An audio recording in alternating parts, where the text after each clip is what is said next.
In a world where people define themselves by status, appearance, or followers, we rarely pause to ask the most important question. Let me ask you a question that even Google can't fully answer. Who am I? Have you ever been asked the question, who are you? What's the first thing that comes to your mind? If I asked you right now, who are you? What would you say? Maybe your name. I'm Rohit. I'm Priya. Maybe your age. I'm 28 years old. Maybe your gender. I'm a man. I'm a woman. Maybe your job. I'm a doctor, a designer, a student, a housewife. And these are the answers we've been trained to give since childhood. But now I want to ask you, are these answers really know who you are, or just roles you play? Let's see the common answers for the question I asked, who are you really? Maybe you will say your name. That's your name, not your nature. You were given it after birth. But were you not existing before that? Then who are you? You can say I'm young or old person, but the same you was there in your childhood too. Did the real you is age? Okay, then who are you? You might say I am a man or a woman. That's just your body type. What happens after death when there's no body? Then again, who are you? Some intelligent people answer, sir, I am a doctor or engineer or industrialist. These are your skills and titles. But when you sleep, are you any of these? Do you stop being you?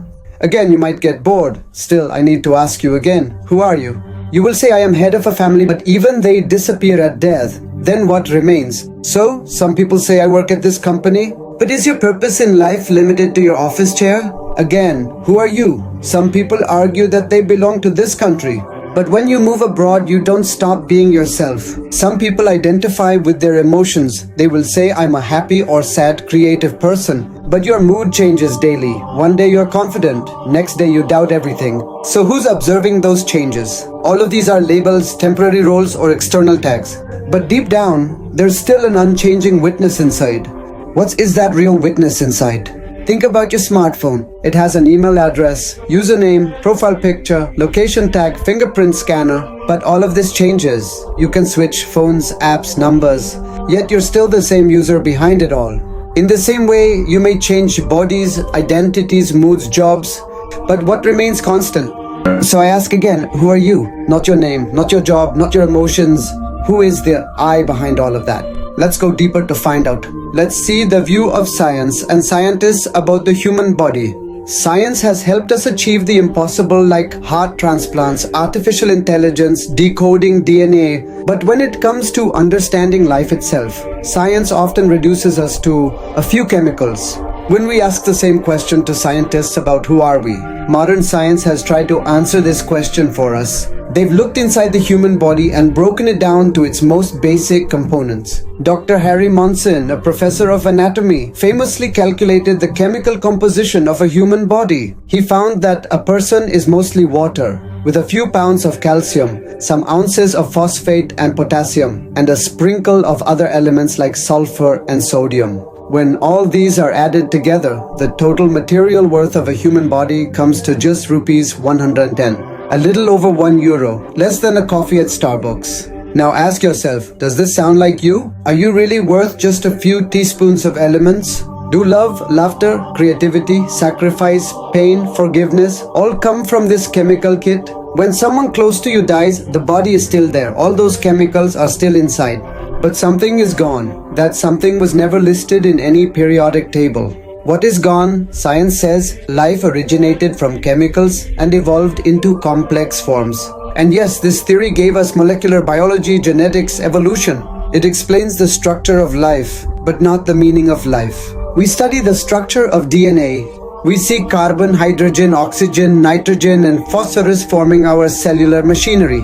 But pause again. Where is the experiencer? Can any amount of hydrogen feel sorrow? Can nitrogen love its mother? Can a molecule compose a song or cry when it hears one? Science can show us how a piano is made, the strings, keys, frame. But it can't explain the music you feel when someone plays it.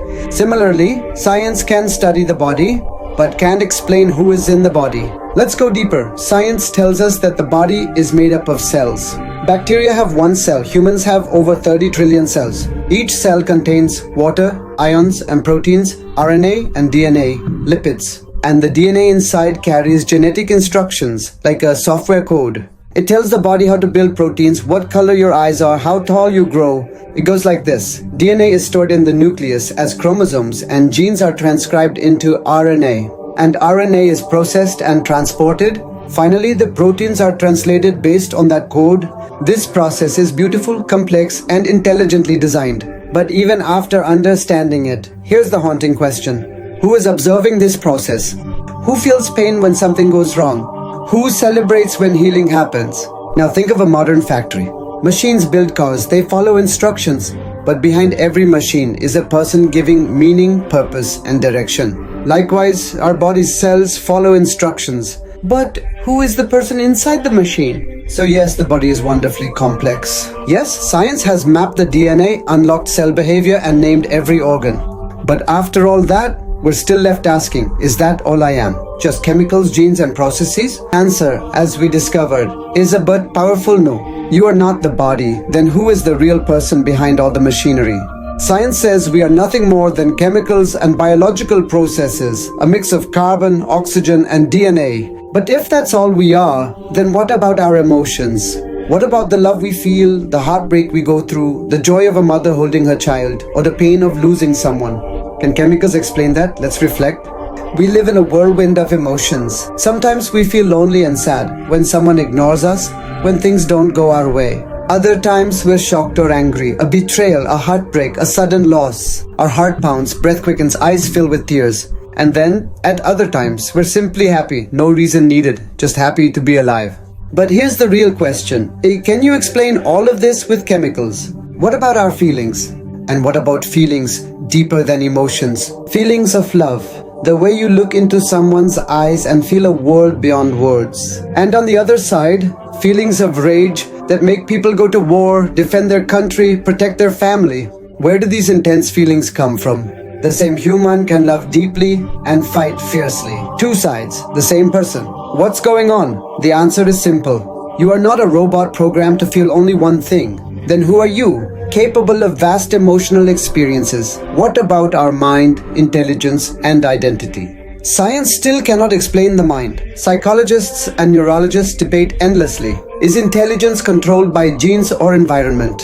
Is our mind a separate entity or just a product of brain wiring? They say it's 50% genes, 50% environment. But what about the one who is watching these thoughts? That you, who questions, who doubts, who chooses? Even the top researchers admit there's a lot of contradiction between theories and real-life human behavior. One person fails in business and becomes suicidal, another loses everything and starts a new company. Same DNA, possibly, same brain, maybe, then what's different? The consciousness behind the mind, and science has no formula for that yet, because the mind is subtle, so science can analyze your neurons, but it still can't answer why you fall in love, why a mother cries watching her child sleep, why soldiers fight for people they've never met, why we feel guilt, purpose, love, shame, and longing. These are not chemical byproducts. We've seen how science struggles to explain emotions, feelings, and the workings of the mind. It can map neurons, but it cannot explain who is experiencing thoughts. And now a deeper question arises, the most fundamental one. What is life itself?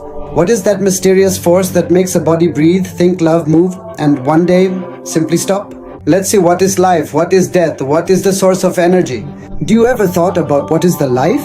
Have you ever held a newborn baby in your arms? So tiny, so vulnerable, and yet something in that moment makes your heart feel complete. But now look at this image, a baby placed on a weighing scale. Science would say, this baby weighs 3.5 kilograms. It contains calcium, water, and cells. But is that life? Can you define this miracle, utter this presence, simply by measuring weight? If life is just body mass, then what makes a lifeless body so different from a living one, even when both weigh the same? Life is more than matter, it is consciousness. Most of us don't like to accept the death, but it still welcomes all the persons in this world. What is death? No one likes a dead body. We cry, we mourn, and we cremate or bury it as quickly as possible. Why? The eyes are still there. The skin, the brain, the heart. Everything is still present, but one thing is missing. The active force. Who is the real person inside, which is no longer there? That's why we say he passed away. Not his body broke, but he left. This proves something profound. You are not the body. Then who leaves the body when it dies? Is life just molecular collisions and chemical interactions? Some scientists say that emotions are just chemical reactions. love, anger, sadness, all can be reduced to dopamine, serotonin, and cortisol. But think about it. Is the love you feel for your parents just a chemical secretion? Can this theory satisfy you when you're crying alone after heartbreak? Can a murderer escape justice by saying, my chemicals made me do it? Not, because even logic knows you're more than chemicals. Mechanistic science may explain the engine, but it can never explain the driver, the one who chooses, feels, and loves. A scientist can write a formula for sugar, but to know what sugar really is, you have to taste it. In the same way, no brain scan or lab test can measure the experience of life. Because life is not in the flesh, then what is our real identity? Then where is the source of energy of the body? Science can transplant every organ of the human body, including heart and liver, kidney and lungs, even the cornea of the eye, but there's one thing it can't transplant, that is consciousness. You can give someone a new heart, but you can't give them something which is not a body part. It's the source of life, the one powering the entire body. What is that one thing that when it's present gives the body life, and when it's gone, the body is lifeless? It's not oxygen, not heartbeat, not neurons. What is that? Now let's see from the perspective from the Vedic scriptures. We've questioned what life is. We've challenged the idea that we are just chemicals. And now we stand before the biggest confusion humanity faces. That is identity crisis. A crisis that causes stress, depression, comparison, pride, loneliness, and ego. When we forget who we truly are, we live like a fish out of water, struggling, gasping, suffocating in an environment that cannot satisfy our real self. In the opening of the Bhagavad Gita, we see Arjuna, a great warrior who is brave and powerful, but suddenly he breaks down on the battlefield. Arjuna says, "My mind is overwhelmed with confusion. I do not know what is right or wrong. My whole being is trembling. I do not wish to fight. Please instruct me, for now I am your disciple." Even someone as strong as Arjuna can feel lost, weak, and unsure when they don't understand who they truly are. This is not ancient history. This is our story too. We also face battles. We become emotional and mental. We face spiritual dilemmas, and we often break down, asking, what's the point? Who am I really? Why am I suffering? Lord Krishna gently answers Arjuna, not with theories, but with eternal truth. The Supreme Lord Krishna says, "There was never a time when you did not exist, nor I, nor all these kings, and never will there be a time when we shall cease to exist. Just as the body passes from childhood to youth to old age, the soul passes into another body at death. The wise are not bewildered by this." What a beautiful truth. You are not this body. You never were. You are eternal. The body is temporary, but you, the soul, never die. And the Vedas go even deeper. In the Upanishads, it is said, the soul is atomic in size and invisible to the eye, yet powerful beyond measure. It floats in the 5 kinds of air inside the body, and it sits within the heart, which spreading consciousness all throughout. When purified, the soul shines with spiritual light. So when you feel lost or unworthy, remember this. You are not your mistakes. You are not your appearance. You are not your trauma. You are an eternal blissful soul with part of the divine. And when we forget this truth, we suffer. But when we remember it, we rise. Now we'll go even deeper into how this soul moves from body to body and what science has to say about it. Stay with me. This journey is just beginning. So, we now know from the Gita and the Upanishads that we are not the body, but the eternal soul inside. But still, science insists we are just matter. So let's ask a very honest, very basic question. Is dead matter conscious? Can a brick wall desire something? Can it feel sadness or excitement? Can it make a choice? Of course not. Dead matter has no emotions, no thoughts, no willpower. But you feel joy, pain, love, anger, and fear. You can dream, plan, imagine, and cry. So clearly, something deeper is happening within us. The material viewpoint says, we are just bodies made of matter. At death, everything is finished. This is what modern science tells us. We are just chemicals bundled into a machine called the human body. The heart stops, the machine is broken, the show is over, that's it. But something inside us rebels against that idea, because deep down we all know there's more. The spiritual viewpoint explains what our heart already knows. We are not this flesh and bone. We are eternal spirit souls, temporarily living in a material body. You are like a driver inside a car. The car is just the vehicle. When it breaks down, the driver steps out. Similarly, when the body dies, the soul leaves, but does not die. That's why even after death, your loved one's body may be there, but something feels missing because the real person, the conscious self, is gone. And that's what gives us hope beyond death, purpose beyond success, and identity beyond appearances. In the next part, we'll explore what exactly that soul is made of and why nothing material can touch or destroy it. The spiritual science is just beginning. Let's make this simple. So just as a car needs a driver to move, your body needs you, the soul, to function. Look at it like this. The mouth is like the horn. It makes sound. The eyes are like headlights. They help us see. The heart is like the engine. It pumps constantly. And the hands and legs, like wheels, they move us around. But here's the catch. Just as a car cannot move an inch without a driver, your body cannot do anything without you, the soul. That's why a body becomes dead the moment the soul leaves. No amount of repair, medicine, or science can bring it back because the driver's gone. Here's another analogy. Imagine a beautiful bird trapped in a cage. Now picture this. Instead of feeding the bird, you only polish the cage, shining the bars, decorating it with gold, adding flowers, but the bird, it's starving inside. That's how most people live today. We spend our entire lives pampering the body, the outward cage, but we forget to nourish the soul inside. No matter how luxurious your lifestyle, if your soul is hungry for meaning, peace, and purpose, you'll still feel empty. Here's a powerful reality. Every living body, whether it's a human, animal, tree, or bird, goes through 6 inevitable transformations: birth and growth and maintenance, and production of byproducts like children, hair, etc., and dwindling, and finally, death. No one escapes this cycle, but here's the difference. The body changes, but the soul remains unchanged, untouched by time, disease, or death. That's why true happiness doesn't come from external success, but from realizing who we truly are and living from that identity. In the next part, we'll learn about the exact nature of the soul, its qualities, its position, and what makes it indestructible and divine. What really happens when we're born or when we die?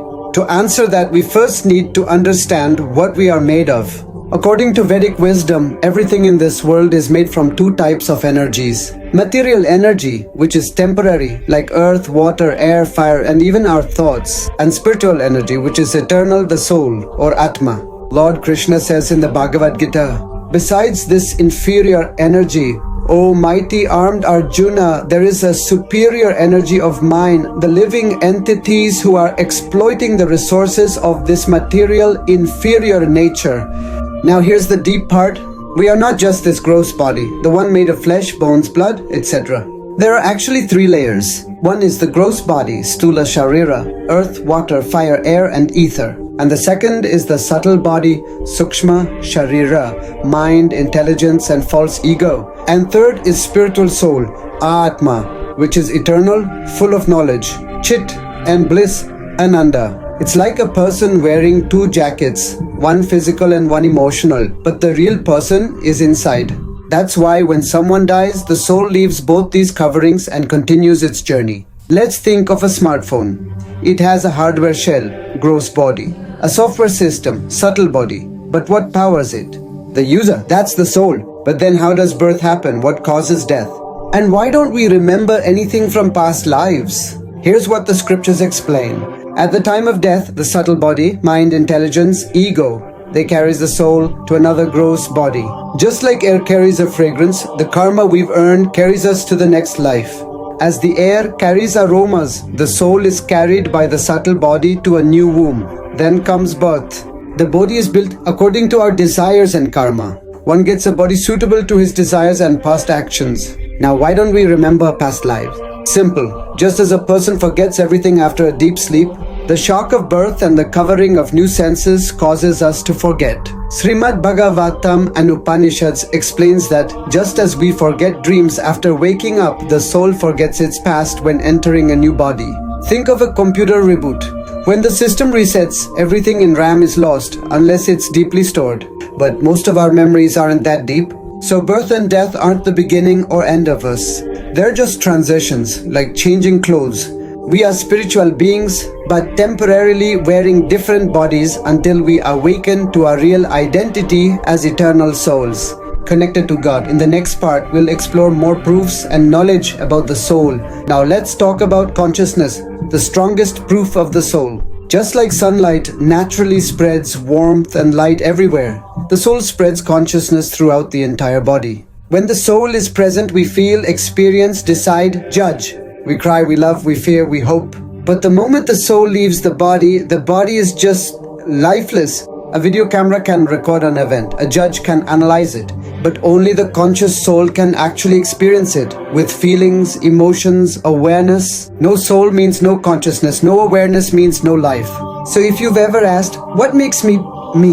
The answer is simple. You are not this body, you are the soul. If the soul is real, can science prove it? More than just belief today, we explore how modern research and real-life experiences give striking evidence for the existence of the soul. Near-death experiences, NDE, and out-of-body experiences, OBE. People who have come close to death from surgeries, accidents, or clinical flatlines often report floating above their bodies, watching doctors operate, or traveling through tunnels of light. These are not hallucinations. They often contain verifiable details the patient could never know while unconscious. The book Into the Unknown, featured in Reader's Digest, documents such cases in detail. Studies show that 11% to 14% of healthy Americans with no mental illness and have reported out-of-body experiences. And the scientific world has taken notice. Cardiologist Dr. Michael Sabom of Emory University Medical School, research surgeon Dr. Robert Bigelow, founder of the Soul Research Institute, both have spent decades exploring these mysteries, not as fantasy, but as serious scientific inquiry. Peer-reviewed journals like the Medical Journal of Current Problems in Pediatrics confirm the psychological credibility of these experiences. So what are these people seeing when their body is clinically dead? Who is observing when the brain is silent? The answer again is the soul. Now comes the most crucial point. Soul changes bodies. After death, the soul doesn't disappear. It transmigrates, moving from one body to another based on its desires and actions. This is the law of transmigration, or the cycle of reincarnation. According to karma, a soul may take another human birth or descend into animal forms like a dog, cat, donkey, or even a worm. If soul is spiritually evolved, ascend to higher planets, or even go back to Godhead. The choice is not random. It is governed by nature's laws, just like gravity. Imagine your soul as an actor, and each life is a costume. But the actor is always the same, simply moving from role to role, lifetime after lifetime. But there's a way to break free, to end this cycle of birth and death and return to our original spiritual home. And that is what we'll explore next. After understanding the nature of the soul, a question naturally arises. If I'm eternal, powerful, conscious, am I God? Let's think honestly. Can anyone say, I am not controlled? Can we stop our hunger, aging, emotions, or death by willpower? The Bhagavad Gita makes it very clear. There is one supreme among the many eternal beings, maintains and controls all others. We are Jivatmas, tiny sparks of consciousness. God is the Paramatma, the supreme soul, the source of everything. Yes, we have a little control. We can build skyscrapers, launch satellites, and invent AI. But this is just a tiny drop compared to the cosmic control of the Lord. God floats millions of planets in space, designs billions of life forms, and operates the laws of karma and time with flawless precision. Just like a toy car works with a battery and a full-size Tesla runs on AI, we may control small systems, but God is the master of the entire cosmos. Now, why is this knowledge important? Understanding the soul and God is not just philosophy. It transforms our entire life. It frees us from fear, grief, and illusion, and awakens divine qualities and removes demonic tendencies. It also inspires universal brotherhood. We no longer see by skin, race, or nation. It brings a positive outlook and clear purpose to life. It also gives access to the art of mantra meditation, connecting to divine sound. It helps us use resources wisely, knowing they're not ours to exploit. In short, knowledge of the soul makes life beautiful, meaningful, and eternal. It's like waking up from a dream and realizing, I'm not this body, I am spirit soul, I belong to God. After walking through logic, science, scriptures, and real-life cases, let's now connect the dots. We are not these bodies, we are eternal spirit souls. Just like a car can't move without a driver, this body is useless without the presence of the soul. We may look different, male, female, young, old, but these are only outer coverings. Deep within, the same spiritual energy animates every living being. The presence of the soul can be recognized through common sense and intuitive understanding, and through scientific studies on consciousness. near-death experiences, and reincarnation, and through the Vedic wisdom which has known this truth for thousands of years. Society can transform with this knowledge. No more violence based on skin, gender, or race. No more fear of death. No more chasing empty pleasure. Just imagine a world where people realize their eternal nature, see others as souls, and use resources with gratitude to God. We made this with great effort and heart. If you found it valuable, please share it with your friends and family. More spiritual videos coming soon.